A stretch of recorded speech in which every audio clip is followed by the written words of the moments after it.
Yes, ladies and gentlemen, it's Monday night. That means we just got through 3 hours of Monday Night Raw, and that means these three fellas are going to chat about it right here on Wrestling Inc. I'm Jack Farmer at Real Jack Farmer. We got Justin LaBar at Justin LaBar and Raj Giri at Raj Giri _303. Here to that chat. tickles you every time you say that. Just in case you want to call them, you got the first three of the 10 digits down. Lots of stuff to talk about. We had a great chat on Saturday right after the Royal Rumble, and we talked for a while about all sorts of stuff. Yet here we are, and it feels like we've already got a hot, fresh plate of new things to break down. I'm excited to get into it, but before we do, as I always like to ask, how are you guys doing today? It's Monday. I'm good, man. You know, I'm starting a Fitness February starting tomorrow. So it's no caffeine, no booze, just working out 4 to 5 times a week. And we'll see where it goes. So I plan on just eating like shit for the rest of the night tonight. Yes. Well, you got to fill up. You just got a carbo load. If you call it carbo load, it feels like it's not just eating poorly. Yeah. You're a smart guy, though, Raj. February, the shortest month of the year. Absolutely. but hey, doing July. But hey, it's still a good thing to do. In the chat already, we got a super chat from Mia Lee. Thank you so much for the super chat. There's not a comment in there, so if you do have a comment, just go ahead and say it, and we will make sure to read it on air. It does look like you say later. I called it Becky versus Lita Saturday. I said Mania, but Chamber close enough. LOL. I'll give you the points for that. So lots of stuff going on. We had some news items that sort of rolled through this weekend, even though it was just 2 days ago that we last chatted. The biggest one, I think, was that Matt Hardy confirmed Jeff Hardy's clean drug test and WWE's Hall of Fame offer. On the Mattitude Monday stream on his Twitch channel, Matt Hardy provided an update on his brother Jeff Hardy, saying he just got off the phone with his brother prior to the stream, and he said, whenever my brother ended up being released, he had taken a drug test, and usually these drug tests come back in 10 to 14 days. You'll get the sheet that says you are compliant and you were negative on everything. Those 10 to 14 days had been up for him, and he never got a result. And he was very curious of where his result was because he knew he had passed the drug test because he hadn't been doing drugs. Of course, obviously there was that a lot of speculation because that video of him leaving during a match. And so a lot of people are wondering what was going on here. But sounds like it was a clean drug test, which I think for a lot of us is kind of the best possible news, right? Absolutely. Yeah, for sure. But then what was it? Why is he leaving mid-match and going to the crowd and walking away? What there needs to be more than that. So if it wasn't drugs, it was something. So what was it? Just him trying to quit. I don't buy that. I don't buy him. You watch it. There are other. He could have no-showed that show if he's looking to quit. There was more to it, so I don't know what it is, but he needs to address that. Yeah, and it is interesting. I mean, I know Matt's just he's always been his whole career like the one who's more engaged with the fans, who does social. Matt was one of the first guys that did a lot of the social media the way he has. He's speaking for Jeff. Like Jeff's kind of. We don't, it's like he's speaking for Jeff, and it's like, have Jeff come on and talk more. I mean, I think Jeff did hop on Matt's new podcast not long ago, but it is interesting that like Matt's given all of the play-by-play of what happened here. Yeah, it's very interesting. I think it's definitely something we'll see unfold as the months continue on. But again, at the very least, I think a lot of us were worried about the drug test thing. To hear that was clean, that's definitely a sigh of relief for a lot of people. Now it's just as us nosy folks want to know what was happening with that whole video going on. And Matt also did confirm that the report that John Laurinaitis had called Jeff after this release, and then it said like, what about a Hall of Fame induction this year? And that Jeff turned that down. So that's interesting too. That's very interesting to turn down a Hall of Fame induction.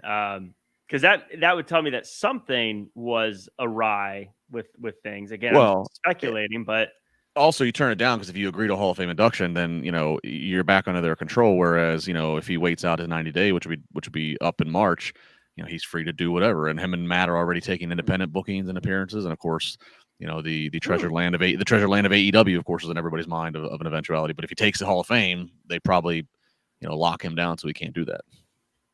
Do you think he goes in the Hall of Fame eventually, anyways? Yeah. Oh, yeah.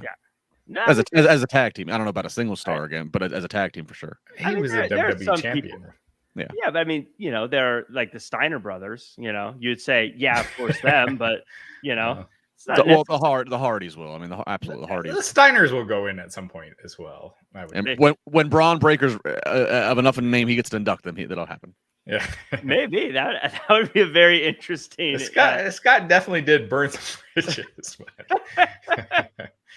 How many wrestlers do you know have their photo at the security gate where it's like, don't let this guy in, and Scott Steiner he was there. Don't let this guy in. Name Scott Steiner, aliases Big Bad Booty Daddy, aka. How do you feel if you're the poor security guy that looks at the picture, sees Scott Steiner, and he's like, I want to come in? Yeah. What are you going to do? He walks up to you. I'm going in. Yeah, I don't know how much they pay those security guys, but it's not worth it. Nope. I don't need this job that bad. You're going in if you want to go in, buddy. Enjoy. Sophie Dopey in the chat says this Raw was awesome. I'm inclined to agree. Everyone says that. Say that all the time, but this was a fun one, I thought. Zook Enigma says, I heard that Jeff hit his head and was wonky. Then why haven't they said that though? Say that though. Right, exactly. Yeah. Jeff should say that if he was briefly concussed or whatever. You watch the video, it didn't look like he hit his head. He just all of a sudden just started going outside. I don't know what it is, but it's suspicious. Yeah, I don't like to speculate on that stuff either, unless there's like a video or confirmation. Then I don't like to really go down that road too much. But absolutely, something that was confirmed: Kurt Angle's returning to TV. He said it himself on the Kurt Angle show that he says he did receive a call from WWE and they want me to be involved in the show for the next month or so. I'm really excited about it. So we'll see what's in store for me. I think, I don't know about you guys, but when I hear that he's gonna be involved, I immediately think either some kind of manager or a GM or whatever. What's his health like? Is it possible for him to get in the ring? Do we know? I don't know if he's on the, obviously he wrestled and came back and wrestled, I think 2017. You remember he was with the Shield, and so it's still possible. We've seen obviously a lot of miracles by way of guys and girls that we thought were done that are getting cleared and coming back. So I don't know. I think it's possible that you could at least consider him in a storyline where maybe he's not going out doing a 20-minute payoff match, but maybe it's something where he physicality can't happen. Whether that means he's a manager and he's bringing the next up and comer or whatever. I hate the fact that he said in his quote for the next month or so. I hate when it puts that timetable cap, because it's like, all right, well, that kind of takes off him being a GM or I don't know, but he's always a draw whenever he's on. He usually at least attracts a little bit of attention for the time being, and he's great with live events with the people chanting along with the song. So yeah, I think, you know what, Kurt is one of those guys. When I think back to the skits he did with Steve Austin when they did the singing backstage with the cowboy hat, he was hilarious. Mm-hmm. But then when he did the last GM role, he sucked. Like, he wasn't good in that role. Like, doing the scripted stuff and not being able to just be on his own, I guess. He just wasn't that good. So I don't know what they're going to do with him. I'm hoping it's something with Chad Gable. Chad Gable is really coming into his own. He just is firing on all cylinders. And I think, the comparisons to Kurt Angle are there. And I just think doing something with him just elevates Chad Gable. So that's That's where I'd put him. Something with him. I could get behind that. I said last week, Chad Gable's giving me huge Kurt Angle vibes, with the comedy and of course having the legitimate background that he does, he can tout. So yeah, that'd be potential there. Yeah. Would you like to see them team up in some way, or have Kurt Angle be his rival, maybe challenging Gable in some way? Maybe not in a match, but maybe being the guy that is maybe picking other guys over Gable and sending guys to fight Gable, if that makes sense. What if you did something like Gable keeps reaching out to Angle, wanting him to help him out, and Angle is just irritated, and and you just build on that, and he's like, "All right, I'll give you a couple tips here and there," and something like that. I think would be fun because they are both hilarious, and they just have a natural gaff for comedy. So I think you could do some real good stuff there. Yeah, you could have Kurt, look, I'm the dean of the Alpha Academy here, or I'm going to better, shape up Otis here, and they're kind of fighting over who's training, who's the better teacher for Otis, and I think there's you can get a lot of miles out of that without Kurt having to do any bumping, and if they don't over script it to what Raj said about his last run as GM, if they kind of just let it, let a little bit of let a healthy level of improv happen, I think there could be some real good stuff, and that's elevating. I could see them. Yeah, they're getting fighting over Otis, and then eventually you get the Kurt Angle snap, but out of Gable, and Gable then ankle locks Kurt Angle, and then that sends Angle out, and Angle can't come back, and now he's the big villain that took out Kurt Angle, even though technically Baron Corbin did that a few years ago, just kind of running it back as we do on Raw, and letting Gable be the one to say he took out the last Olympic wrestler. Gable versus Angle. I mean, that's a big match. That's a Mania match. Yeah, that's a WrestleMania match. Absolutely. And, I know Kurt's retired, but you could definitely do it. Or a Gable Stevenson. Steveson. I say it wrong every time. Everyone does that. I'll get it right. So Terry Allen Jr. says, Matt said Jeff was stressed out for many reasons. Okay. There needs to be more for something like that. Look, I love Jeff. I love Matt. Doing something like that in the middle of a match, that's not normal. How often have you seen that? So explain it. If there was something there, explain it. If it wasn't drugs, cool. But explain what it was. Yeah.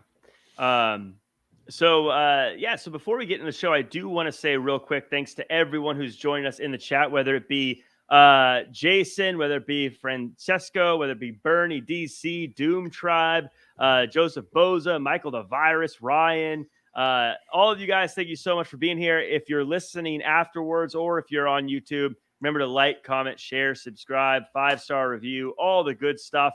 Let's talk about this Raw, though. This Raw, I thought this was a fun one. This felt fast-paced. Stuff was happening. Stuff mattered. And we started off with Adam Pearce coming out and Lashley coming out dressed a little like Seth Rollins, I thought.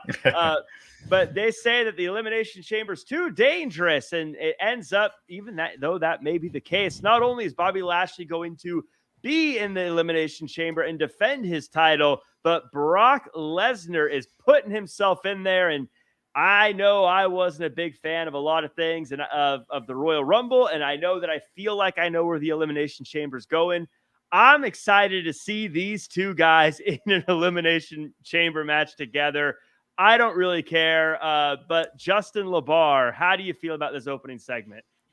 It was entertaining and, energetic. I mean, Brock's out there in his ring gear, which he notes, and Brock doesn't wrestle in Raw or SmackDown, so to see him in his ring gear on Monday is just kind of like, whoa, that caught me.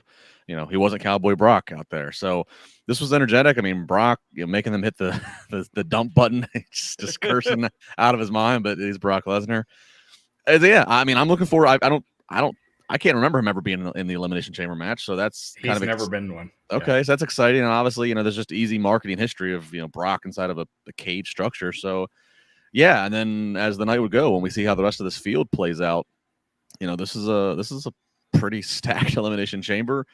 It's what I tweeted and predicted going into Rumble, that I thought it made sense for whoever wins the Rumble to ultimately have their title match on SmackDown, because leave the chamber for Raw, because Raw has so many guys that would fit, that are in that are ready to break through, and we kind of see that. So yeah, I thought this was a great opening segment, a great opening segment for us. But Bobby Lashley continues just to look.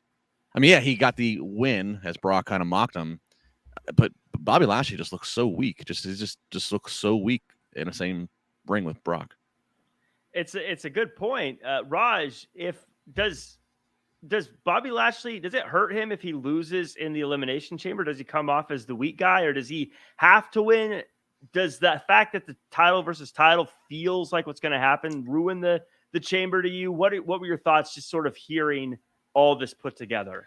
I don't see them doing title versus title. I think it's going to be Lashley defending at Mania. I don't know if it's Seth Rollins or who, but with WrestleMania being 2 nights, a title versus title doesn't make sense to me, because it's putting so much in one match, and you have to. I feel like you need 2 world title matches. You got the Ronda Rousey as well. That's probably going to be Saturday. Ronda versus Charlotte, and then or Becky. The reports are that it's Ronda versus Charlotte, but after tonight, it just seemed like Becky feels like the bigger match. Anyway, I just think it's a Lashley versus whoever is the Saturday show. The Saturday match that's going to happen earlier in the show. Ronda main events, and then it's Brock versus Roman Reigns for the main event on Sunday. See, I don't think they're going to do title versus title either, for all the reasons Raj just said. But remember, the chamber traditionally is, you don't put the champion in the chamber. The chamber traditionally is, you put all challenges in there, the winner is going to get to fight. So the fact that they're putting, look, if they need to have Lashley's world title in Saudi Arabia, they could just find a one-off singles match for him to have. But the fact they're having him defend in the chamber, to me, and the fact that they seem not to really care that he's getting punked out so much by Brock, still kind of tells me that he's going to be the transitional champ. That they took it off Brock because they had to, so that way they can get Brock over to Roman's match. Bobby has it for the next 3 weeks, but that he's going to lose it, and they'll look at it as, oh, we protected Bobby. He lost it because he had to defend it against 5 other guys in the structure. If Bobby walks out of the chamber still champion, who's he defending it against at Mania? Because all the likely candidates for him to defend it, he would have just dealt with in the chamber. And that kind of feels like a watered down title match for Mania, to give me Bobby versus somebody I just saw him in the same ring. I don't know. I feel like he's losing it in Saudi Arabia. On the flip side, who wins that match then? I don't. Well, that's the beautiful thing, is that there's I could make a case for. We'll talk about the show here. I can make a case for pretty much everybody's in this match. Yeah. I can make a case for. Honestly, I could. Big E has all but disappeared. I was gonna say there was notable absence tonight. No Big E, no Priest, no Omos, no Orton. Yeah. Well, Orton. I feel like Orton. There's more to it. I was gonna say, can Brock lose 2 big shows in a row and still, actually it'd be 3, because he technically lost day 1. He lost. That means he would have lost. No, he won. He won day 1. He won the title there.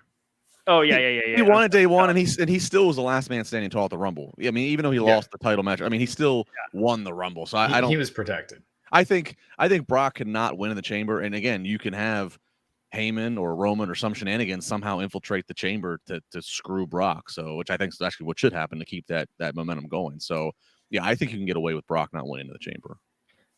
Sexy Pheasant says, is Charlotte not going to have an opponent for 3rd straight pay-per-view? She didn't have an opponent for day 1 and entered the Rumble because of no opponent. Now no opponent for the chamber. Well, we don't know that. We haven't even had a SmackDown yet. They could give her a match for chamber, so we don't know that. It's possible. I do kind of think Toni Storm leaving kind of might have changed plans a little bit, because it seemed like that series wasn't done yet. That is true. Like that, she should have. I feel like she should have had a match at the Rumble. Something. Yeah, it's we'll see. Mr. Miapus says Rollins has been protected recently, so could win. Rollins is on fire right now. I think he could do anything. I don't think you want to hot shot the title that much. I think if Lashley wins it like he did, I think he should be the champion going into Mania. If you're going to do Rollins, then it's Lashley versus Rollins. But I don't think you should have a title change at Elimination Chamber. You know what? You know what I'm thinking? Elimination Chamber. I'm thinking it's going to be Roman Reigns versus Goldberg. I think so too. That makes all the sense in the world to me. Joe Cafaro says, I read Riddle wins the Chamber and faces Randy at Mania. Read that on Bleacher Report. Not too sure how accurate that is. That would be one of the most. While Riddle, I always picture that when Riddle finally won the title, it would be like a Mania or SummerSlam moment. But that would be out of the options, other than Lashley and other than Brock, of who wins a Chamber, and then what do they do to make for an interesting. That would be one of the best stories. And with Orton not being in the Chamber, again, it solves my problem of what I just said. Of you don't want to burn one of your Mania title matches by having the two guys already in the Chamber. So like that would be fresh. So yeah, that's not the worst idea.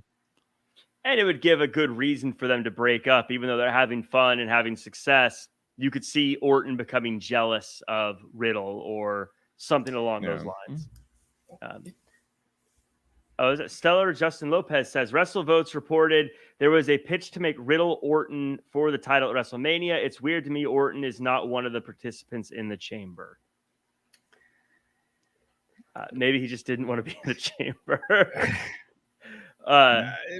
Orton not being there tonight, I just feel like there's more to it. I don't know if he's injured or something happened, but that was uncharacteristic for with the storyline, like to not even appear. So right, Riddle Orton, I think we've had a year of build.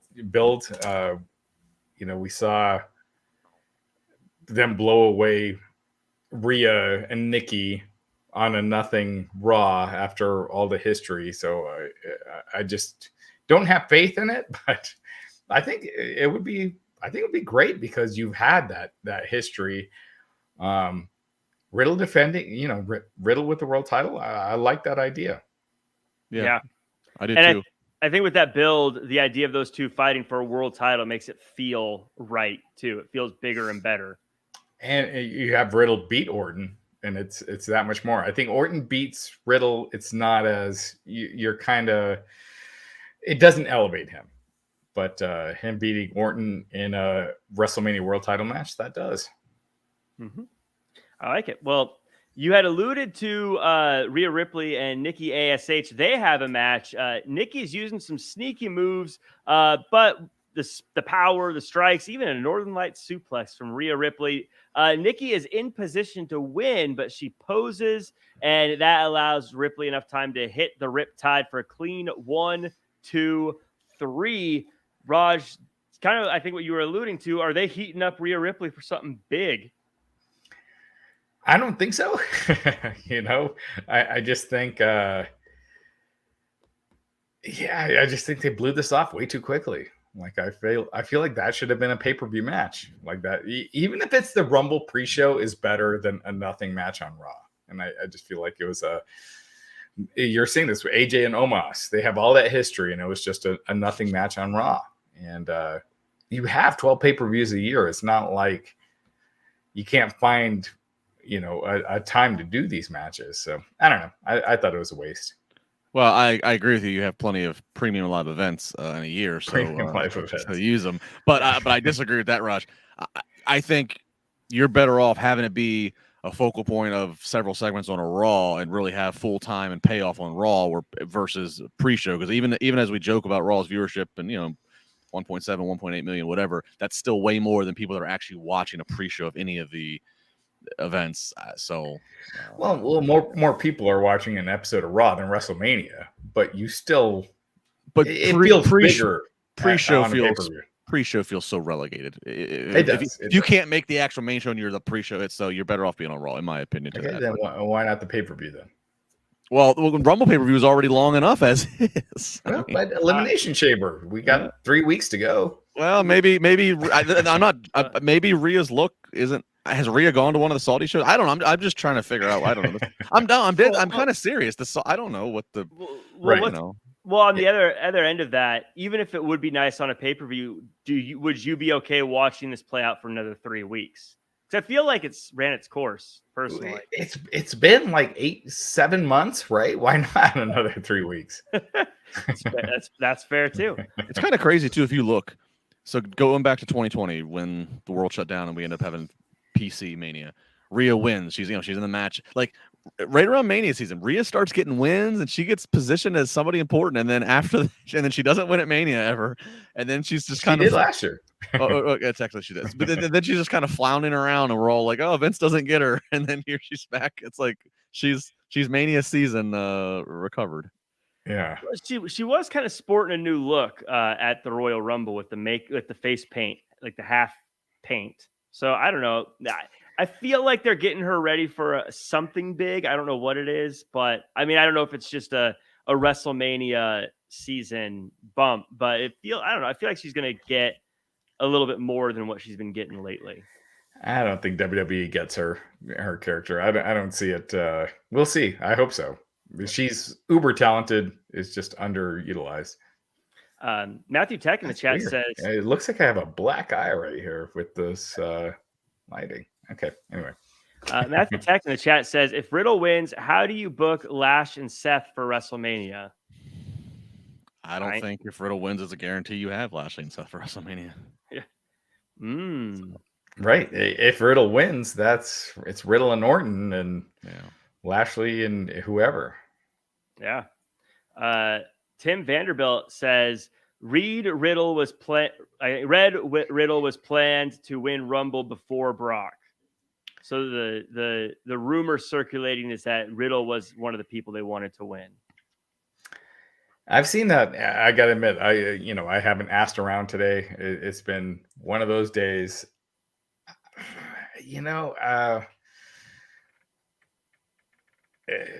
That would have been a surprise for sure. Yeah, this certainly felt like the year that they should have had a potentially a new fresh blood of a Rumble winner, which obviously we hashed at length Saturday night. But at the same time, it would have been a little odd to have, and I said this last Monday when we all talked, the fact they committed that they're going to continue doing this whole Alpha Academy challenge thing for the next couple of weeks. I said last Monday, that's kind of weird. It kind of feels like that rules out any chance of Orton or Riddle winning the Rumble because they wouldn't have them win the Rumble when they still have to commit to these other. At that point, you win the Rumble, you go into Mania.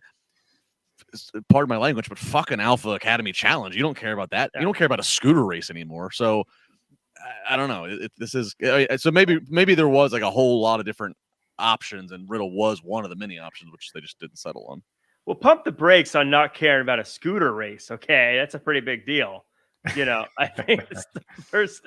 Your name goes into history as the first winner of a WWE Raw scooter race. Come on, no, I'm joking, but with these kind of reports, I feel like you always get this list of people who were quote unquote supposed to win after the fact, and I don't know. Riddle would be one of the most out of left field winners. Usually every year you kind of see the build to whoever wins. So it just seems out of left field.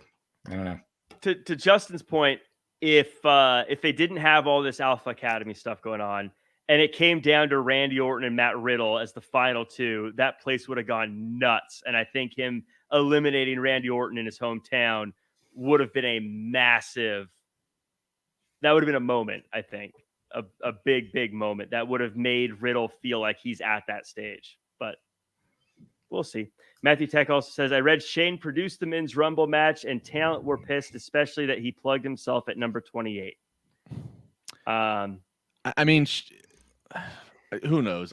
Shane has actually been involved in Rumble match, I think did he produce last year or the year before? But he has produced other. I think definitely the one in Houston. So the 2020. I mean, so I can believe him being part. Like I can believe him being part of a small committee of people. And there's a lot of moving parts in a Rumble. So I can believe that. You have to always take with a grain of salt. Like talent were pissed. I mean, maybe it's true, but also like you're talking about a lot lot. So it could even be talking to 30 guys and asking if there could be one person who was told a few weeks ago they were going to have like 20 minutes in the Rumble. They're going to eliminate a couple people. They're going to have like a certain segment of the Rumble was going to be theirs.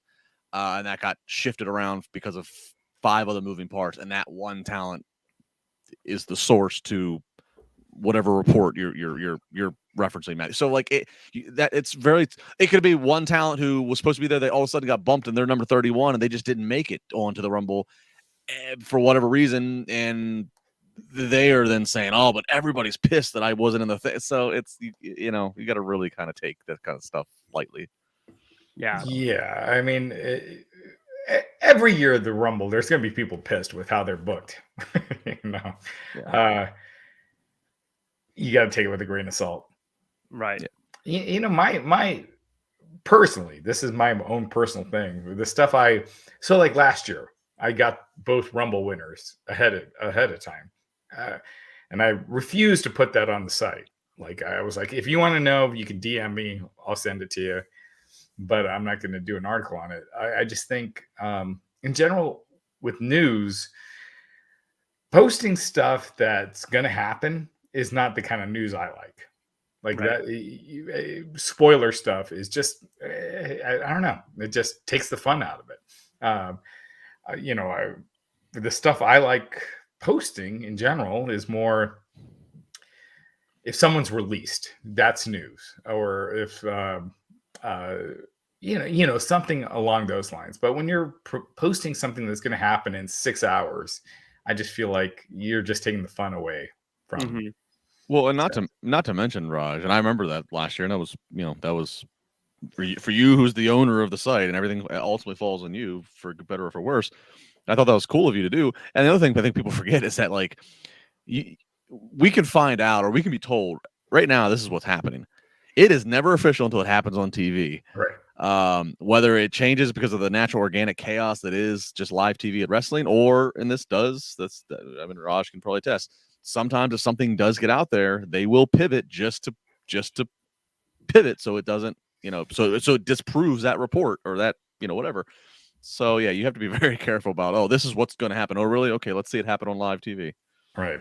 Out of curiosity, how far in advance did you get the winners? The day of.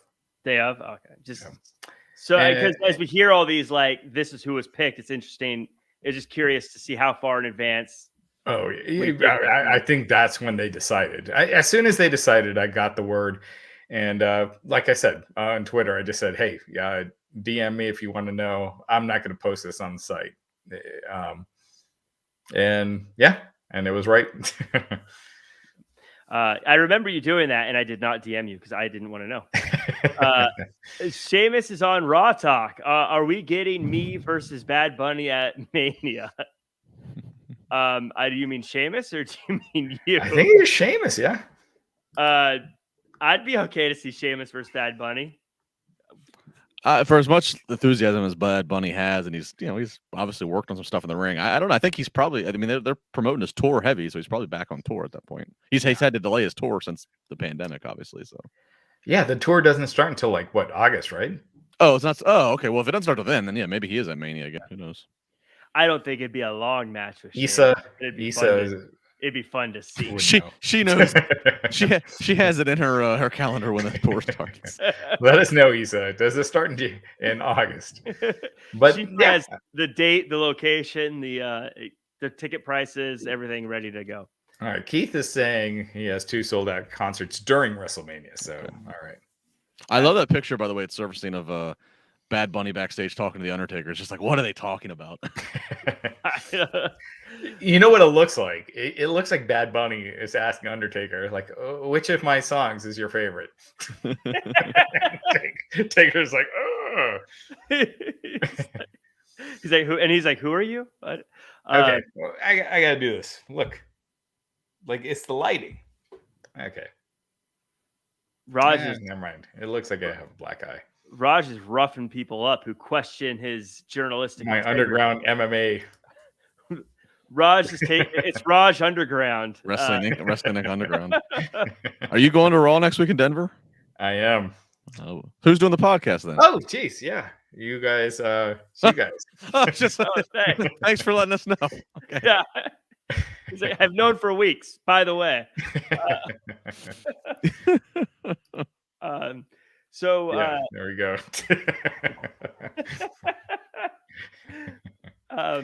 So we get a scooter race. It's gonna be 50 laps, and R-Truth is gonna start things off. And I'm just gonna package together both these backstage segments. They start, but then also we are told that Lily is real. And we see pictures of Lily with Alexa Bliss as a kid, and the doc shows her a fake Lily, and she tears up.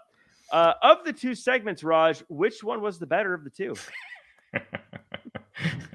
This is just, I love Alexa Bliss. I think she's uber talented. You know, when you see a wrestler trying to act like something else, like when Sting did the Crow, it was fine because he was silent. He wasn't trying to replicate the voice or anything like that. When he did Joker in TNA, it sucked because he was trying to play this character that exists. And Seth Rollins, I have some issues with that too, because it's kind of the same thing. He feels like he's playing the Joker as opposed to being himself. Alexa Bliss, it just feels like she's playing Harley Quinn, and you're never going to be as good as a professional actor that does it. So I thought everything about this sucked. I hate this. I just find it. I try not to say cringe because my daughter say cringe all the time. It just annoys the hell out of me, but it was cringe. So I thought the start of the scooter segment was dumb, but it was funny. I was okay with that. But yeah, the Alexa Bliss thing here. Oh, the scooter stuff was great. I thought they are over delivering on this whole. Chad Gable is fantastic. I think they're. Thank you. Sorry. I don't care that he stole Shush from the Miz. I think it works great too. And his bodysuit was hilarious. And though I thought it was hilarious. I thought it was funny. It's stupid, but it's like it was short and sweet and it's whatever. But to the Bliss thing, it almost feels like they're doubling down on it. Like, no, we were right with this, and we're gonna show you we were right. They after Bray Wyatt being released and then Bliss being off TV they could have just chalked it up as, okay, it's in the archive. If you remember it, you remember it, and they could just totally go something new. And you're right, doubling down is the perfect word, Jack. They're doubling down. You know, the therapist is plugging WWE Shop to get the Lily dolls. Like what? Like that was almost like a Manscaped ad there where he put that in there. He was so forced in. WWE.com. Visit Shop Zone. But in the chat we have David saying Raj has the Hulk Hogan black eye from WrestleMania 9. Great reference. Yeah, it is. Who remember for years? I thought Randy Savage gave him that black eye, and it turned out to be a jet ski accident. That's what I always heard. It was a Macho Man, and it wasn't. I prefer that story, so I'm just going to pretend that's what really happened. So much cooler. But it's not. That's not the. Oh yeah, the Hulkster trying to get a little Hulk with the Macho Man. Payback is mine. Not gonna go down that way. Natalie in the chat says Twisted Bliss in the Rumble would have been a huge pop. Too bad. I miss old Bliss. Instead, we need 20-second cameos from, all the cameos. Girls who forgot how or never learned how to run the ropes. I agree that if they never did these return of Alexa Bliss, if you took all those away and she just returned as old Alexa Bliss, I think that would have been huge pop when she came back. I think people would have loved it. But I think you have 2 or 3 surprises in the Rumble. They stick out. When you have 12, it doesn't. Yeah. So we got the Miz versus Dominic, and I don't know if this is part of what they're going to build to, but I noticed the announcers did say that the Miz is jealous of not being on the cover of WWE 2K, which sounds like something they could build off of. But in the end, the story is, I think the story everyone walks away with is I love Miz. He pretends that Rey Mysterio trips him, so Rey gets ejected, and then he wins over Dominic. Justin, I thought this was great because it kind of got both these guys going again. Miz gets a win, a dastardly win as he always does. And I don't think at this point, Dominic losing to the Miz hurts him in any way. What were your thoughts with how this one went out? I mean, yeah, you have to get the Miz back with some wins. He's always one of your most credible heels. You got to. I don't know what he does for Mania. He just did a Mania worthy match with the mixed tag. So the Dominic, I don't know. I waver with the Dominic thing. Obviously I know he's getting valuable reps. I know even when Cena came back at the tail end of the summer, he even got to do some 6-man tags with Cena at some house shows. So I mean, he's getting reps and he's probably getting some great experience and great advice, and he's athletic and he's pretty good. I mean, it's not like this is Eric Bischoff's son type of situation where we're really force feeding somebody in a spot. He's there and he does. I can see him being there, but I can't figure out if I like the presentation of like he's Rey's mascot and we all just are waiting for him to eventually stab his dad in the back. I don't know. Some weeks I like it. Some weeks I go, yeah, this looks really good. They look good as a tag team. I like this. Other weeks like tonight, I'm just kind of like, Dominic Mysterio looks out of place here.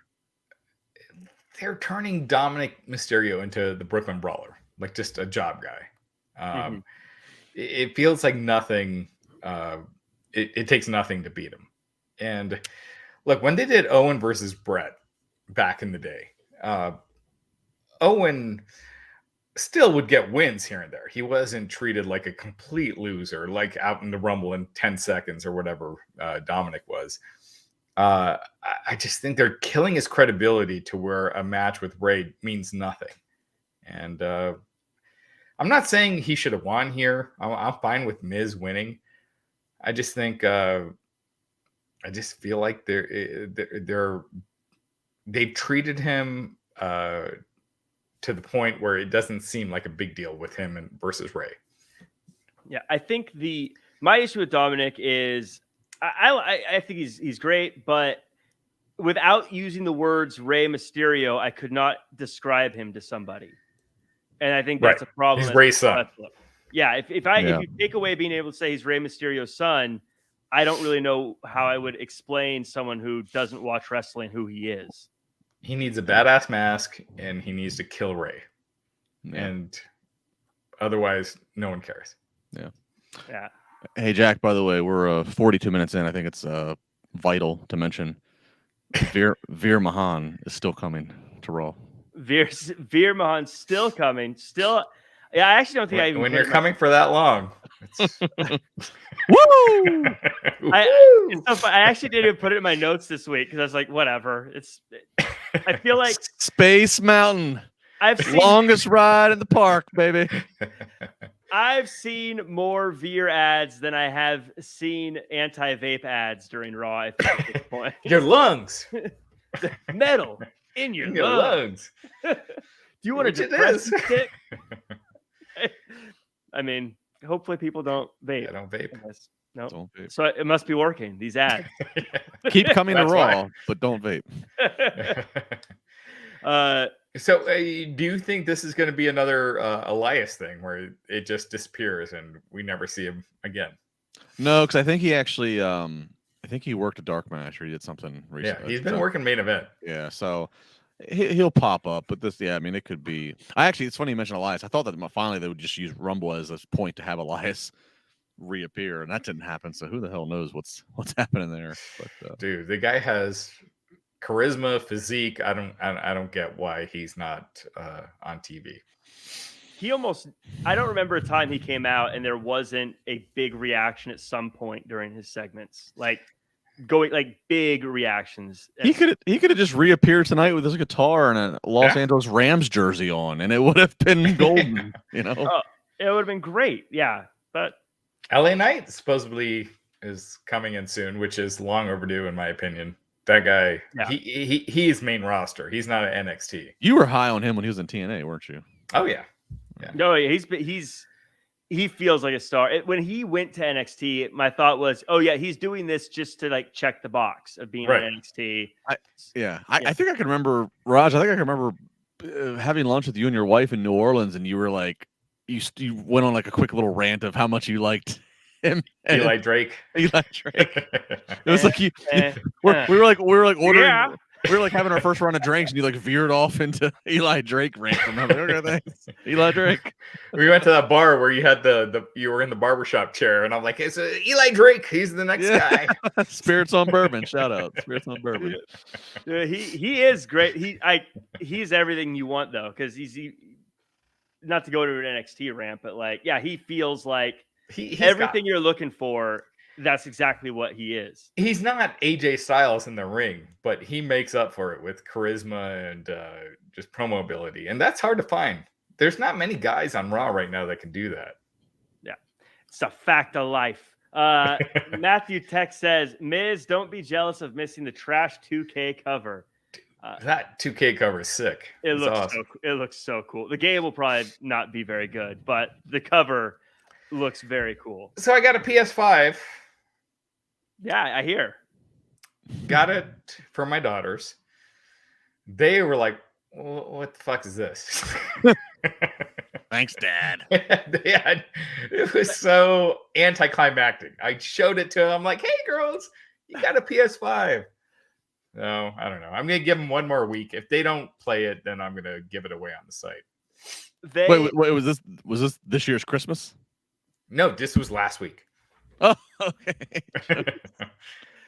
There's all these people just fighting to get one of those things, and they're like, whatever.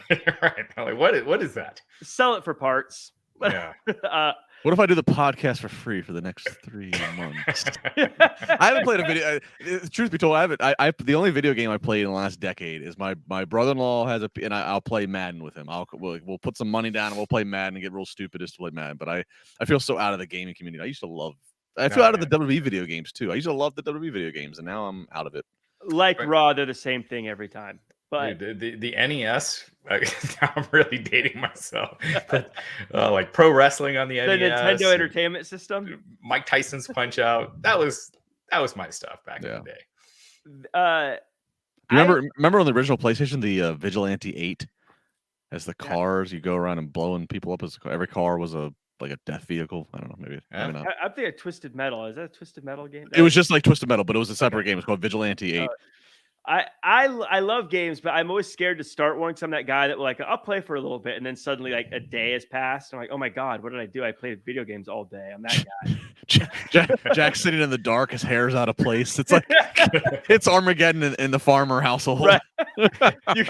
I feel like it's those TV shows where you can see the window behind me and the sun comes up and it comes down at some point. That's how I just was with my wife and I. We were like trying to like alleviate ourselves from responsibility of kids and trying to finish the first part of the final season of Ozark, and we were just like, hunkered down. Like I'm starting that one soon. I think I love Ozark, and I've been finishing up. I watched the first episode of the new season. It looks great. Yeah. Obviously there's 7 in this first half. It's it very much just, I won't spoil it. Very much like you're gonna get to the final episode and you're like, all right, we have to get some payoff to this, and then it's just all hell breaks loose kind of thing. Oh, sweet. I love it. Real quick, best video game of all time. Go. Of all time? All time or just sports? All time. My favorite, I guess on the spot, I'd say Red Dead Redemption 2. I mean, when the it's after NES. It didn't come out on okay. I'm going Mike Tyson's Punch Out. All right. That's a good I love I love the Madden, I love the baseball games, I love dynasties, but also I think like when Grand Theft Auto went into a whole new thing, Grand Theft Auto for a moment there was like GTA was a thing of like, if you're into mob movies and stuff like that, which I am, that was a fun game to play at a certain time. Grand Theft Auto, I'd always like I'd do the missions for a minute and then I'd just go on rampages. And yeah, that's fun. I'd never actually beat the game. I'd be doing the mission. I'm like, no, I'm gonna go on a rampage. We're getting a ton of responses here. No Mercy was great.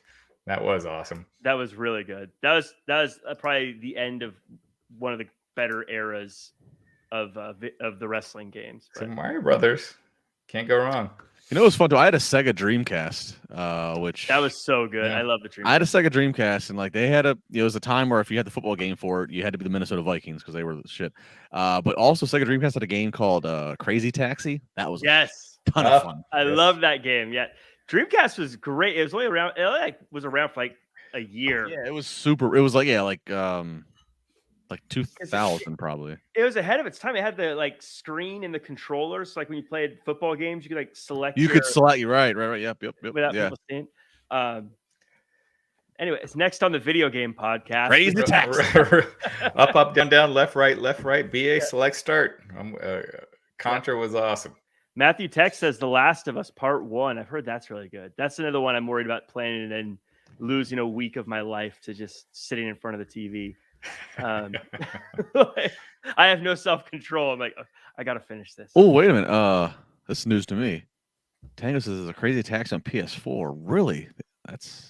But does it play Offspring when you win? That's yeah, right. Class C license. That's what I'll tell you.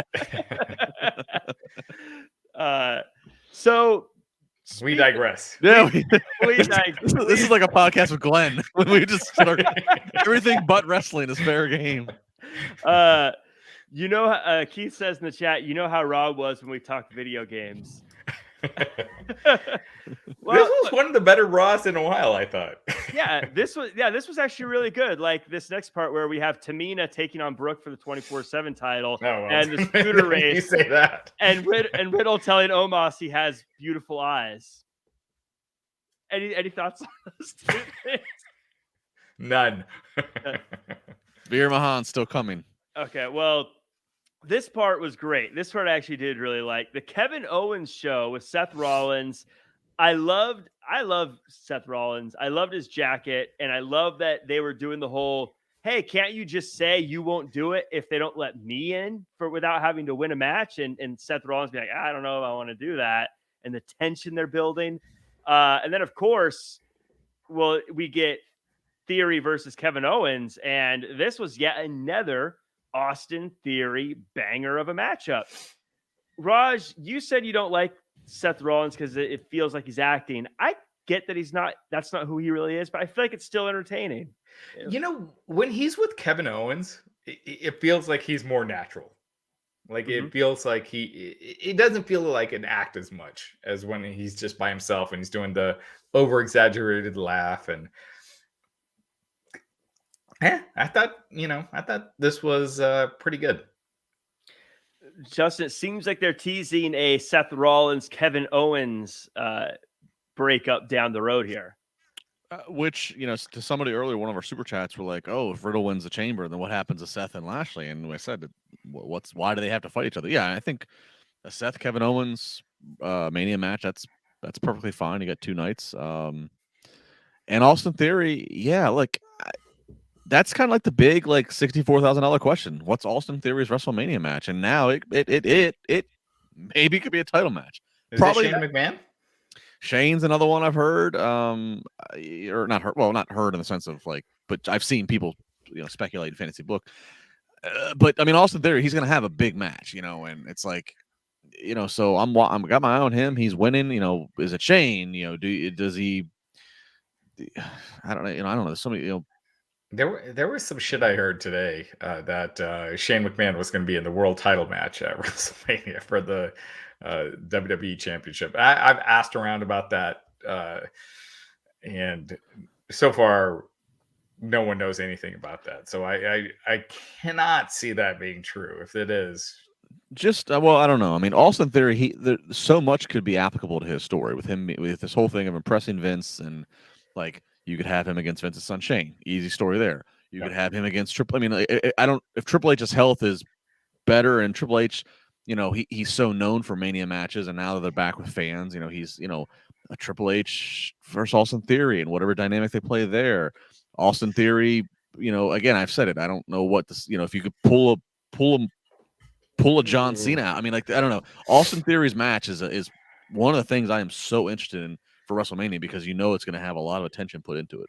The fact that Triple H still isn't even going to NXTs or anything, I think I don't see him wrestling again. Well, in my opinion, I don't attribute that. I don't attribute that to health. I think if the NXT was still his black and gold NXT, and he still wasn't there, then I'd look at, okay, man, his health is something that he's taken a certain pace. But the fact that this is not his staff, his crew, his NXT, I mean, other than Sean being there, I guess, in his place, the fact that this NXT vision, I should say, is a total departure from what his was. Him not being there doesn't say anything to me. That to me just says that, if anything, maybe the health scare that he had can some way be a disguise of getting him away from NXT if it's not his project anymore. Without Vince so blatantly saying, I'm kicking him off of it. From what I heard, from some good sources, I don't see Triple H wrestling anytime soon. That sucks. That sucks. He's one of my all-time favorites, but health is health, so that obviously comes first. But in Jack's WW2K, it hits different universe mode. Triple H will still be very much a part of it. Austin Theory, I want to ask you guys this. Neither one of you can take this, but Austin Theory, week in, week out, I feel like best matches on the show. At some point, people are just going to start liking this guy, right? Even if he's acting like a jerk, like at some point, people are going to be like, dude, we like when you're out here because you're entertaining, right? No, not necessarily. Maybe on AEW Dynamite he would. But no, I don't think so. I think the way that WWE does condition their crowd, I think as long as he keeps doing obnoxious things like the selfie and, I don't know if Vince is so much of a heat magnet. We didn't see him with Vince tonight, but no, I think they can keep playing Austin Theory the way he is now, and they can still get some more miles out of him being a heel before any kind of cool factor sets in. I think we're still a ways away from that. On the main roster in WWE in general, you have to have the charisma and personality. And I think Austin Theory is showing that. And I think that's what's going to get him there. The in-ring, it's always nice, but that's not what gets you to the top in WWE. And so I think he's getting there. He has that. He has that charisma and that personality. I mean, a big win for him today over Kevin Owens. He's getting really big wins, clean wins too, by the way. So they clearly see something in him. I would say WWE isn't coy about what they do. They when they feel a certain way, they let you know. And him getting clean wins means they feel a certain way about Austin Theory. Dean Reagan in the chat says, put the U.S. title on Theory at Mania. I'd be down for that. And just do you well, I mean, okay, maybe. I mean, who's the U.S. champion? Priest, right? Still Priest. That's what I mean. Like actually, Priest is the first return to this formula. It seems like of, okay, you're U.S. champion or you're Intercontinental champion. You're on the path the next year to 18 months. You're gonna be world champion. That's not more or less. It's like you have these two world titles in WWE. If you're the IC or U.S. champion, you're just kind of like the placeholder person that's going to remain mid card for a long, long time. You're Dolph Ziggler essentially. Well, speaking of Dolph Ziggler, we had Dolph Ziggler in a match against Angelo Dawkins, which I thought was kind of interesting to have these guys in a one-on-one match. Even though they've been button heads as a tag team for a while, for some reason, seeing these guys in a one-on-one match caught me off guard a little bit. And Dawkins, clean as a whistle win over Dolph Ziggler. Justin, I want to ask you first. They called Dolph Ziggler a gatekeeper on commentary. They did try to cover it up a little bit right after they said it, but my question to you is, I feel like he kind of is, but how do you feel about them acknowledging it on commentary? Is that something they should say, hey, look, he's kind of the doorkeeper here? Oh, he didn't want to answer that. Oh, he's like, fuck you. No, I don't want any heat with the commentary guys. So Raj, I'll just ask you, like, how do you feel about them talking about him as a gatekeeper? I mean, it's not saying anything that's not already known, right? Yeah. Yeah. So it's, I think sometimes you don't want to be too honest because right. WWE doesn't want you to be too honest, but there is a reality to where certain people are positioned, and Ziggler is an amazing talent, but he's been in that spot for forever. He's not he's one guy that could use jumping to another promotion if he really if he's really motivated about his wrestling career, he could use, Right. a coat of fresh paint. But Right. he's not. So I'm a big fan of Angelo Dawkins. I always feel like we always talk about Montez Ford, and rightfully so. Montez Ford is incredible. But if you ever listen to Dawkins on interviews and things, he's funny. He's got a great personality. He wrestles good too. I thought this was a shocking win, to be honest, but I was glad to see it. He's great. He's a great character, but something's missing as far as, to me, when I watch him. Like, I look at Montez Ford and I'm like, that guy's a star. When I look at Angelo Dawkins, I'm like, oh, he's good. He's got personality, but he hasn't put that mix together yet. And I worry that when they do split, he's going to get lost in the shuffle. And sometimes it works out the other way. Back in the day when the Shield broke up, I thought Seth Rollins was going to be the one that was screwed, because you had Roman Reigns, he had the size, the look, everything, and you had Dean Ambrose, who he had the mic work and everything, and Seth didn't really have any of that. And had a blonde streak though.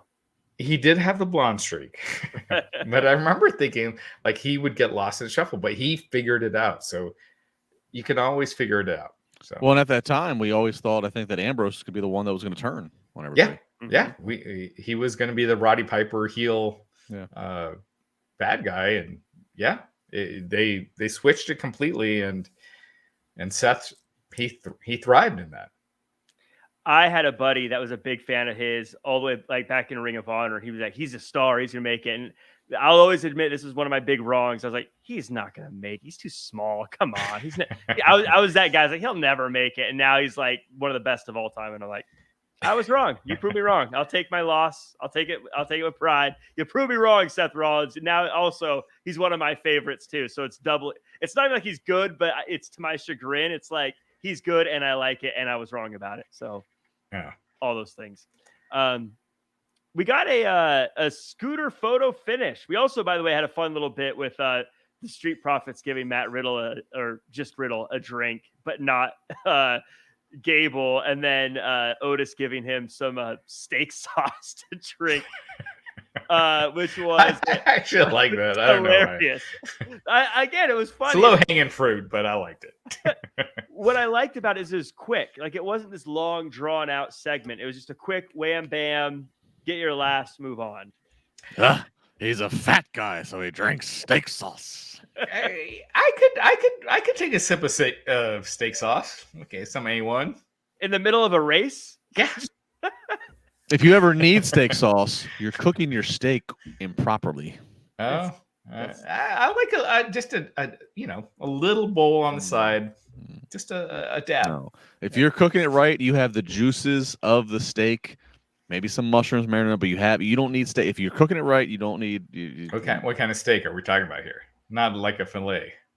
Anything, a T-bone, sirloin, whatever. You cook it medium rare. Because filet mignon, you don't have all the fatty stuff. So like filet mignons, people get like crazy. I know some people, they'll like bake them for a few minutes in the oven. They'll do this, whatever. You need to have pink. Okay, you need to have pink. You have to have pink. Otherwise, you're just cooking your meat into a leather shoe. That's what you turn it into. You're wasted. Like it. You're supposed to cook it long enough with sauce. You can snap it in half. Like a leather shoe with A1 sauce. No. Then go buy the tougher than $2 steak. It doesn't matter if you're gonna buy a good cut of meat. Have some pink. It's gotta be crunchy when I eat it. What? Crunchy? And then you deep fry it with a Twinkie. Just deep fry it. God. So we get Otis versus Riddle. That is just randomly added as a qualifying match to this to the Elimination Chamber. I say randomly, but I love the fact that this now had stakes to it. Speaking of steak sauce, man, that was the transition, Jack. You messed it up. Speaking of steaks, anyways, I love this because I knew Matt Riddle was going to win. It felt like he was going to win, but I was loving the idea of Otis in a cage with Lashley and Brock Lesnar. I felt like that would have been so fun to see, but I think you guys would agree the right guy won, and now Riddle is in the Elimination Chamber. Justin, this has to be the right call, right? No, absolutely. Yeah, I mean, if he's, if he was even considered as a potential Rumble winner, absolutely put him in this, for the attraction. Even if he's not going to win a Chamber, he's part of the attraction. I mean, you position. I mean, we left Rumble like, okay, they didn't build new stars, and that's the knock. They need to build new stars. Austin Theory's kind of he's this, this special example of getting Vince back on TV, and like they need to build new stars, and they have guys that they've kind of positioned again. I'll go through my list again: the Riddle, the Priest, the Omos. So at some point you just got to put them in positions of possible, win here. And Omos is not in this, Priest is not in this, Austin Theory is, Riddle is, and that's the right call, because if you want people to start to look at them as main event talent, you have to start putting them in the company. You have to put them in the company of Brock Lesnar in a match. That's huge. So yeah, this is absolutely the right choice. Who do you think has benefited most from a Royal Rumble win ever? Like, really, it took them from a level they were at, and then they went to another level. I've never thought the Royal Rumble win should elevate people. I've always thought it should be someone who's already kind of the big deal. I know a lot of people say make a new star from someone, but I've always felt like it should be the person that you feel like is going to be the biggest star going into WrestleMania. Yeah. Okay. So I'm trying to think. I guess Yokozuna. Yeah, you have to go deep. I'm looking. I had to pull up the Rumble winners now. I think Bianca. Shawn in '95. Shawn, that really did kind of move him from, mid card IC title, single star, only 2 years removed from the Rockers, to him winning '95 and then again in '96. Like that, that made you believe, and that made you look at him as, and that was also, Raj, you remember the transition of the big bulky guys of the '80s to the smaller Shawn and Brett. So that was kind of like the changing of the guard that Shawn Michaels won a Rumble. It did, but at the same time, that WrestleMania, did anyone think that Shawn was beating Diesel? I didn't. I didn't. I wanted him to, so I was happy. But I like Diesel too. I like Shawn Michaels too. So. Well, Rey Mysterio, that's a good one. Trevor Snick. Rey Mysterio. Is a good choice. Well, maybe in the WWE world, because he comes from being just in the cruiserweight division of. But that's in 06. He had been at WWE now at that point for what, 3 or 4 years. Right, but he was at that like IC title level, not a main event guy. Yeah, he hadn't been a champ yet, had he? Even in WCW, he was never a champ. No. So I mean, Batista and they buried him once he did win the world title, but so Batista in 05. I mean, Batista's breaking away from Evolution at that point. But I would argue that he was on that course anyway, even without the Rumble one. All right, what about Del Rio winning with the 40-man Rumble? No.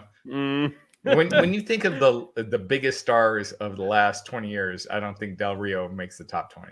Nah, screw that guy. You know what? Shinsuke winning in 2018 was a surprise, but then it did nothing nothing happened. It was no follow-up.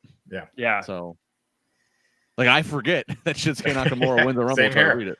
Yeah, he is kind of like a trivia question. I think Yokozuna. I think Yoko is one where, again, we're going, now that's back in the 90s. Yeah, I was trying to think of one not from the 90s, because Shawn was the first one I thought of. Shawn was good. Yeah, it definitely elevated Shawn, even though he wasn't. He didn't get there. Yeah. Well, to Raj's point, when Shawn wins in '95, it's via the slight shenanigans of and he eliminates Bulldog, who look, rest in peace, Bulldog. Like, I didn't buy. He Bulldog. Never had a world title. Right, you didn't buy him as going to Mania. Yokozuna, if I remember right, when he wins in '93, he eliminates Macho Man. So the fact that when you see Macho Man and him as the last two, you're like, oh, Macho Man's winning this. So yeah, I guess Yokozuna is a fair pull. What's it say though? That was that was like the sixth Rumble ever. So we have to go that far back to win. Even though I got to think Macho Man versus Bret Hart would have been a better WrestleMania 9 match. Oh yeah, and then instead Macho Man's out there doing commentary. Yeah, riding on Camel. camel. You know, Bobby Heenan had the camel. Saying Macho Man versus Bret Hart would have been a better match in most shows ever, though. I feel like the fact that Vince, we digress again, but not doing Macho Man versus Shawn Michaels to get Shawn Michaels to the next level when they were both there, it was such an opportunity lost. Yeah. Speaking of opportunities lost, Sheed Black in the chat says they referred to Ambrose as Mox at the Rumble. I don't know what your guys' thoughts on that. I feel like it just makes sense. Like that's what he goes by now. I feel like WWE is big enough to just call him by what he's known as. I'm not sure which time Sheed's thinking of, but there was a time during the match of Reigns and Rollins where I remember them saying Ambrose. They said the name Ambrose. I think it was actually what he actually meant was the week before. Okay, because during Rumble, during Rumble that I remember them saying Ambrose, and that's kind of like, it's like, okay, this is why WWE likes to change people's names so they can own that name, and if they leave, they don't use that name. So I don't know. But Bianca Belair versus Carmella happened. Carmella's got a new mask. She looks like the Man in the Iron Mask with that mask. Yeah, there's some weird. It's kind of demolition, like the mask. Like when they start wearing the masks. Yeah, maybe since they don't have Karrion Kross anymore, they're going to start giving her that one. But commentary got a little weird at certain parts during this match because of that mask. But talking about gimp masks and things. But did they? I don't know if there's really much to take away from this. I thought it was good in the sense that it kind of reestablished where both of them are at. Bianca got a win. Carmella had a match and hung in there for a minute. I don't know if there's anything to take away. Do you guys have any analysis to add? Master sexual excellence. I'm going to create an app and. I heard sexual excellence.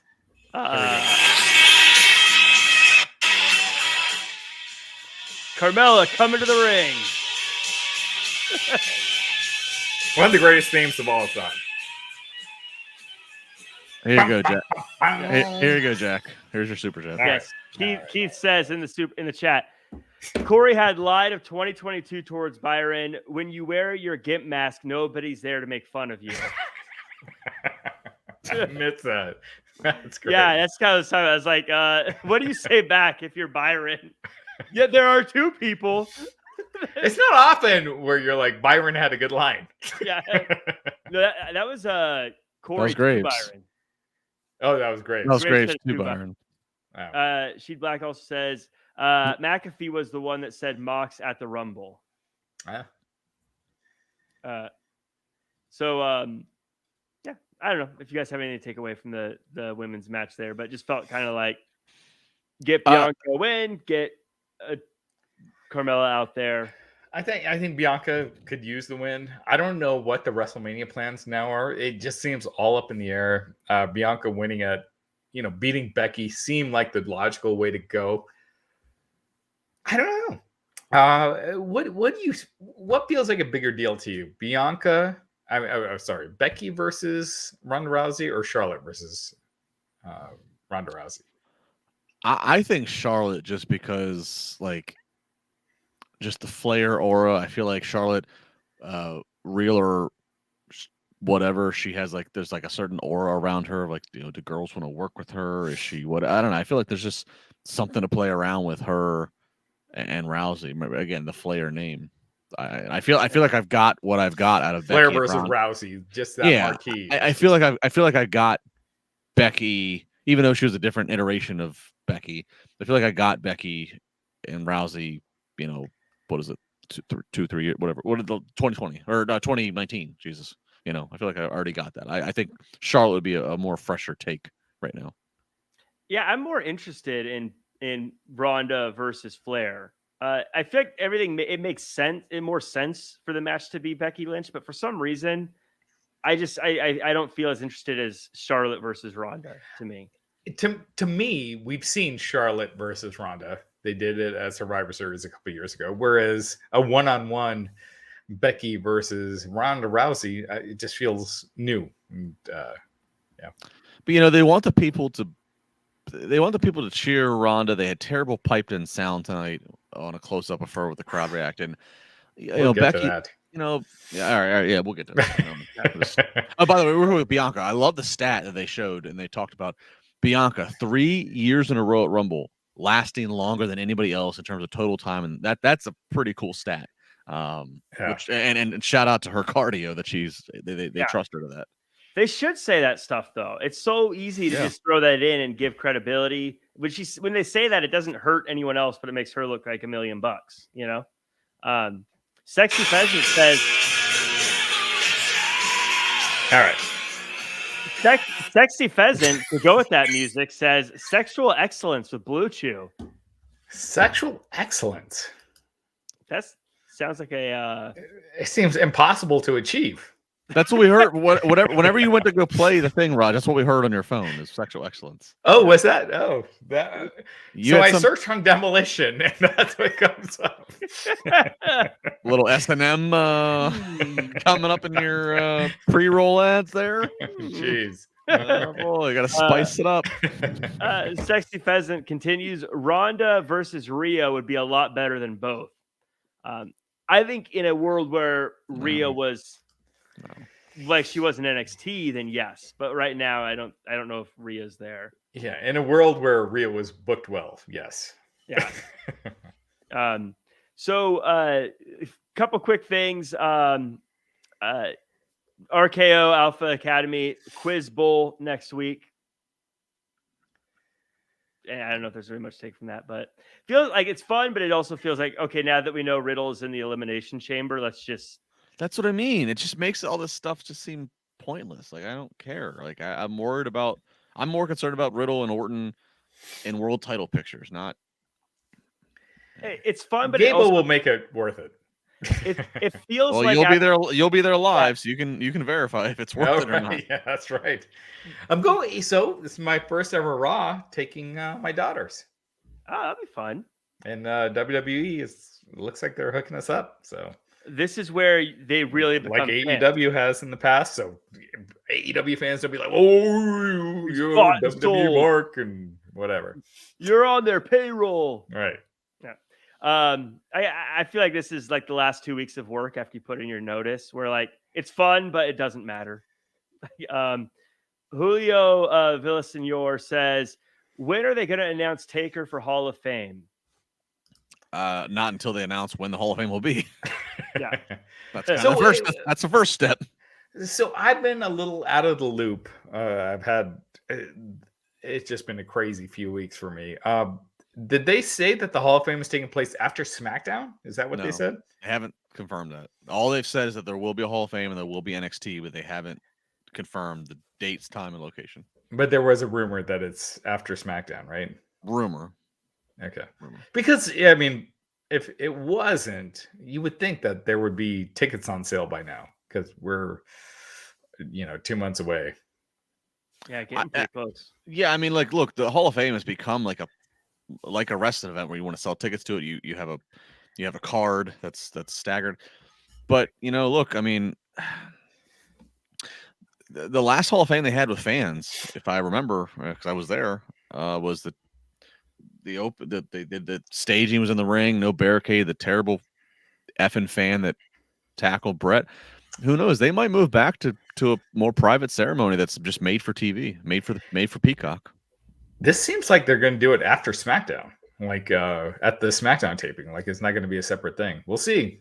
But if that's the case. I went in New Orleans. I remember going, and the interest level was just nothing.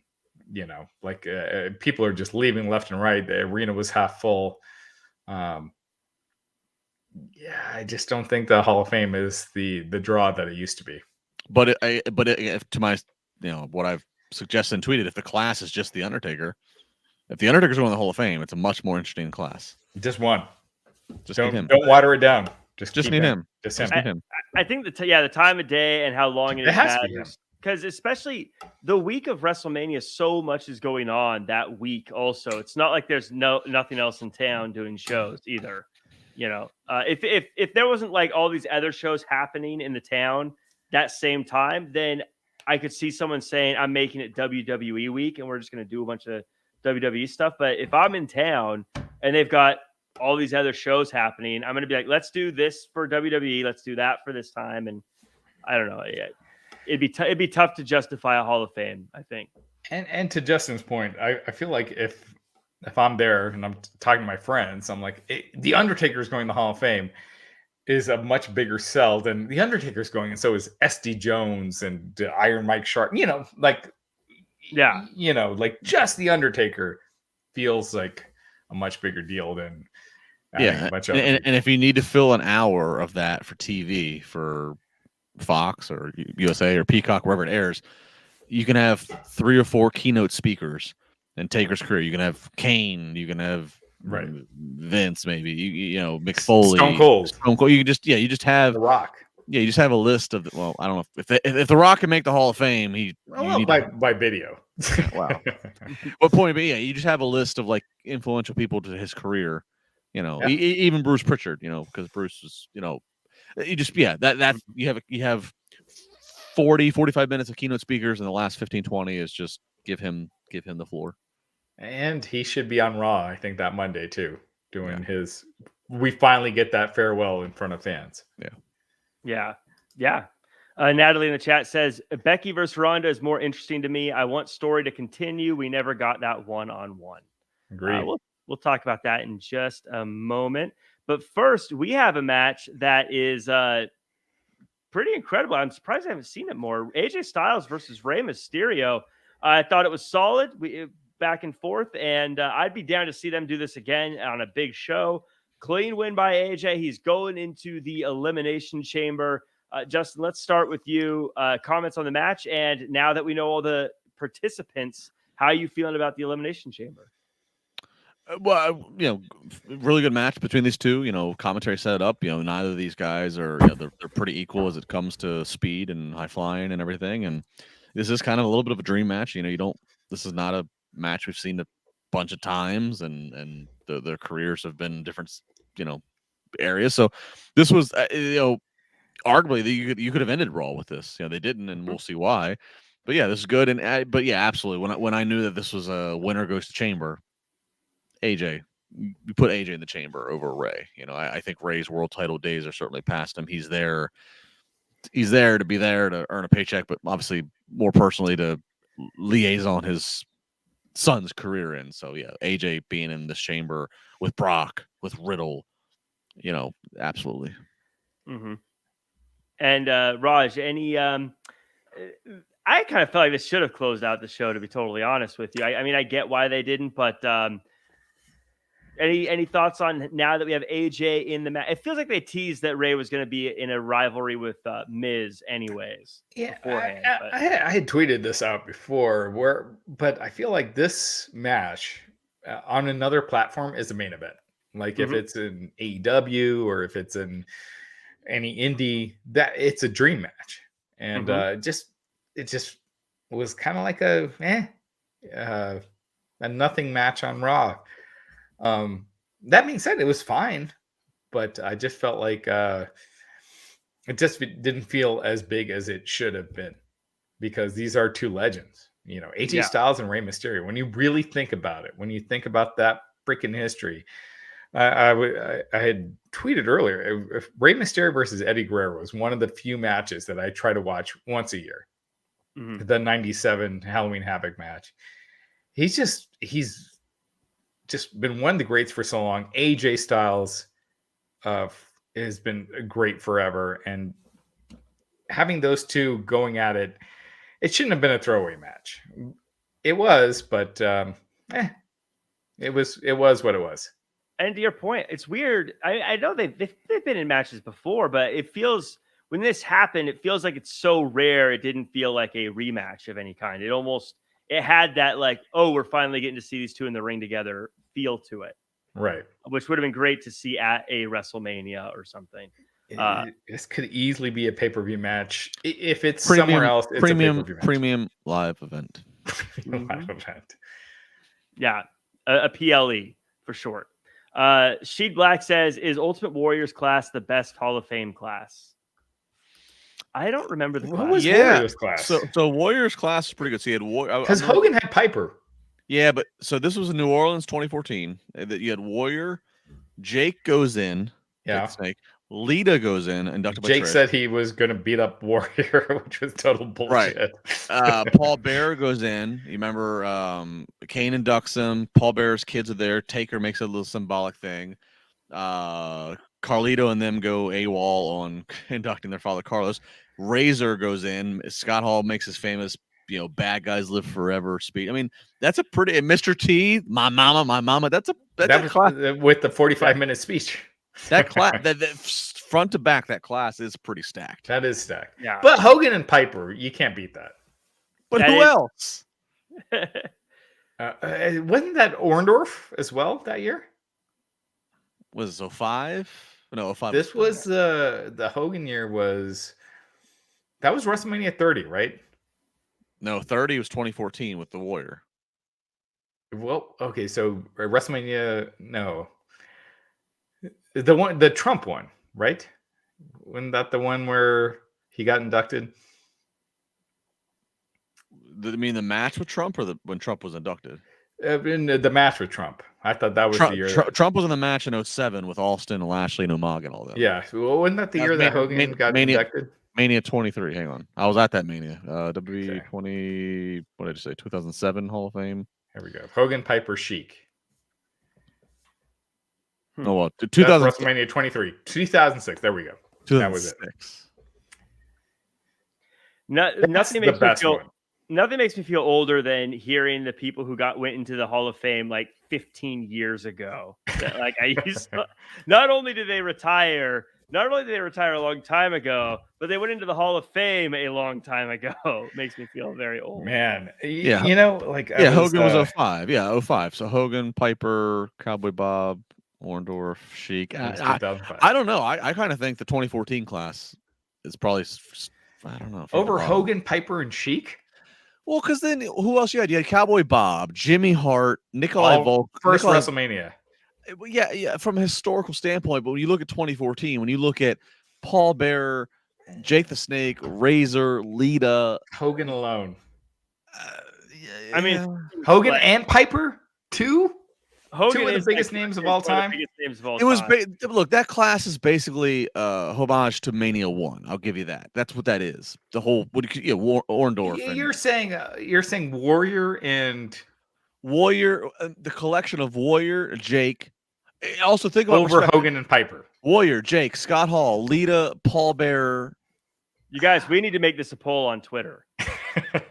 I'm serious. At least for the entertainment of watching the ceremony, 2014 was way better than this one. You lost your mind, my friend. You're stuck in 1985. I don't know what's going on. I am a real American. Like Hulk Hogan, Mike Tyson, and then Warrior dies 3 days later. I mean, it's all that was crazy. All things considered, the 2014 Hall of Fame. I deleted the article on the site when I saw it because I was like, "There's no way that's real." And I contacted WWE, and then they're like, "Yeah, that's real." He died. So that morning, that Tuesday morning, I was still in New Orleans, and I had a flight later that day. And me and some people, we went to breakfast. And one of the guys, Brian, that I'm having breakfast with, he was at Raw with me the night before, and he goes, man, Warrior didn't look good. He said this to me. We're having breakfast. He goes, Warrior didn't look good. Red and I didn't really think much of it. I was like, oh well, whatever. It's been a busy weekend, and what I just totally dismissed his concern. And then like an hour later, we're on our way to the airport, and like we all start getting like the alert, and we're like, oh my god, like what? Yeah, that was. Oof. I'll never forget that night because I literally got on the site. I'm like, what? I was like going to chew the person that posted the article. I think it was Mark. And I was ready to chew him out. I was like, you cannot post this. There's no way this is real. And it was real. It was real. Crazy time. Well, we had some crazy times to end the show tonight. Are we done Raw yet, or are we still in Raw? Yeah, almost. Okay. Almost. Ronda Rousey comes out. She's going to talk about who she's going to challenge. And my favorite line of the night was Rebecca's stagnating title reign isn't my problem, it's hers. Loved that. She doesn't tell us who she's going to challenge. I love that she made Becky wait, even though Becky came out dressed like a queen from a deck of cards. And this is my favorite time Becky's been out there, because the type of character she's playing, I think, works best when you have someone that can throw her over her shoulder and rip the microphone out of her hand. So I actually really enjoyed this. Of course, afterwards, Lita comes out and we realize we're getting Lita versus Becky. Justin, you're shaking your head. What were you thinking during this closing segment? Well, first off, as the segment's happening, I'm like, they're choosing this as the go home. They could have just used AJ versus Rey. Mm-hmm. Ronda, I think Raj tweeted this, so I don't want to steal his thunder. Ronda looks totally uninterested. I know that like part of her gimmick is she's like, badass woman, but like you just won the Rumble, so it's fine to walk to the ring and be smiling, be kind of cocky, top of the world. She's like hustling to the ring, dead serious, not sure if she should smile. It almost looked like she's uncomfortable, like she's trying to remember her lines. It just didn't feel whatever. And then they get an extreme close up of her. They clearly pipe in sound. It sounded bad. She just sounded unnatural. She sounded uninteresting. Becky came out and certainly trumped her on the mic. So at that point, I'm like, this is just a total waste of a main event segment. The surprise appearance of Lita saves it. Fun to see Lita, I guess, versus Becky at Saudi Arabia. Obviously, don't expect Lita to win, but still, it's just a nice novelty match. Don't expect Lita in Saudi Arabia to have her thong out of her pants. Just a commentary there. But Ronda just seems uninterested. Yeah, I don't think she was the best promo of the night. But Carly Robertson in the chat, by the way, says, "Sorry, Raj, I'm with Justin. I'm thinking of the Hall of Fame thing." Now that got so fired up, Raj, did you like the way it's played? I don't know. I felt a little bit like, to Justin's point, I would have rather they closed with the match and then done this differently. But Ronda seemed bored. I don't know what it is. I don't know if it just felt uninspired when she was out there. And then Lita came out, and then it was a totally different story. Lita, definitely picked it up, but I thought Ronda, I don't know, man. I'm a big Ronda Rousey fan. She's a giant superstar, but I thought she just feels like she doesn't want to be there. And I'm sure she does, because why would she, why would she come back? She has all the money in the world. Yeah, I was going to say money, but yeah. You're right, though. She could probably do other things for money if she wanted to. Like, she could do Hollywood. She could fight again. She could. She has a farm with, raising goats and stuff. Her money that she made before that living on farms and raising goats. Well, I'm just saying it probably doesn't cost that much. Like the money that she's made over the years, I think she's good to go. Anyway. It just felt like it didn't feel like something to get excited about when she was out there with Becky, and it should have been. And she just felt like she was like, "Man." She looked like she was being held hostage to be there. She did not look at all interested to be there. Exactly. I felt like, I guess what I was trying to take away from it was, it felt like, and the reason I think I liked it across from Becky Lynch is Becky Lynch has always been the big time, I'm the star, and Ronda Rousey kind of had, I'm not impressed by who you are, and that didn't come off though. Yeah, that's when you're like, well, I'll break your face or something, as opposed to, hey, I'm here. I don't care about being here. I'm not defending the promo skills. It did. She sounded quiet too. It sounded like she wasn't. It just projecting. Sucked. I thought that whole segment just sucked until Lita came out, and then Lita had that. She made you excited to see that match. Whereas Ronda, who's no one in WWE is a bigger star than Ronda Rousey overall. Right. Mainstream Ronda Rousey is the biggest star that they have. And for her to just be there, I don't know, it just felt uninspired. I'm here. I got to point to a sign. Right. Yeah. Well, we'll see if she can pick it up on Friday. That's where she continues to lure us to figuring out who she's going to challenge. I don't know why you would challenge someone before Elimination Chamber. I mean, you don't know who's going to be the champion anyways. So it doesn't even make sense to do it. But what do I know? I think that does it for us. Do you guys have anything you want to add in before we go? Everyone in the chat, let us know if you have any final thoughts on the show. But I think that does it for us. Got nothing.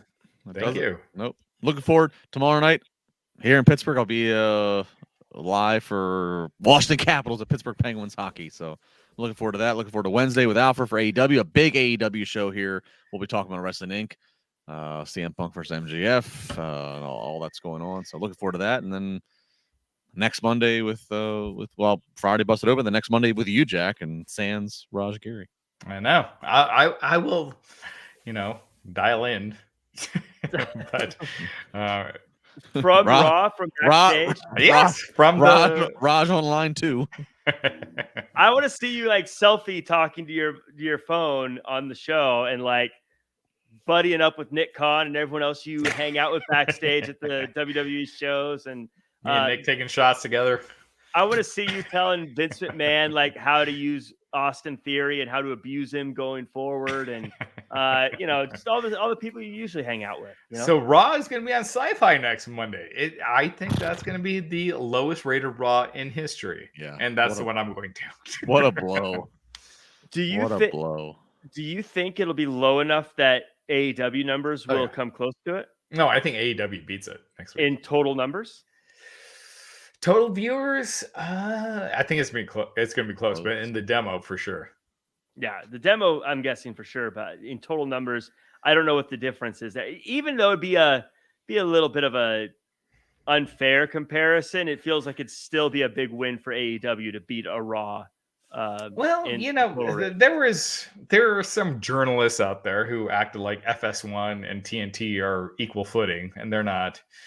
You're going to see like Raw on USA and Raw on Sci-Fi. It makes a difference, the station. And, absolutely.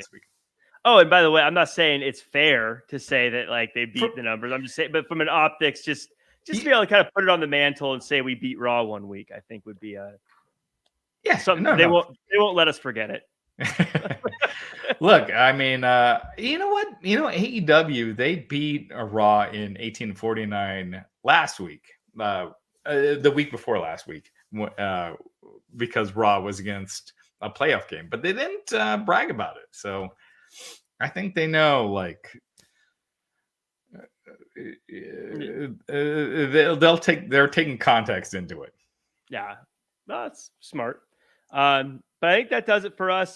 Justin, as you said, tomorrow you'll be on Wrestling Inc. You got a bunch of other stuff going on as well. Well, tomorrow we're going to hockey. Wednesday. Hockey. You guys watch hockey? Huge hockey fan. My Washington Capitals are coming here to Pittsburgh tomorrow night.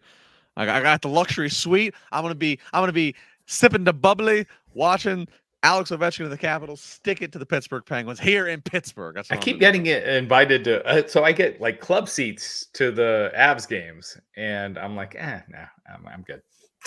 This is sweet. This is private box, me controlling it, food and booze all night. This is the way to do it. I'm spoiled. I won't go sit with the hoi polloi anymore. I'm watching two guys skating around to a 1-1 score.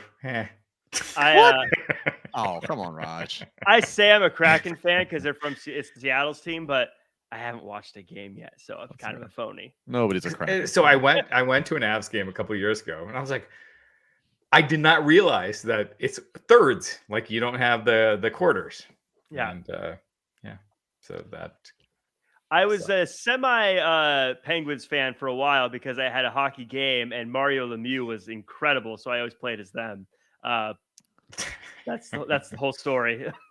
But that does it for us.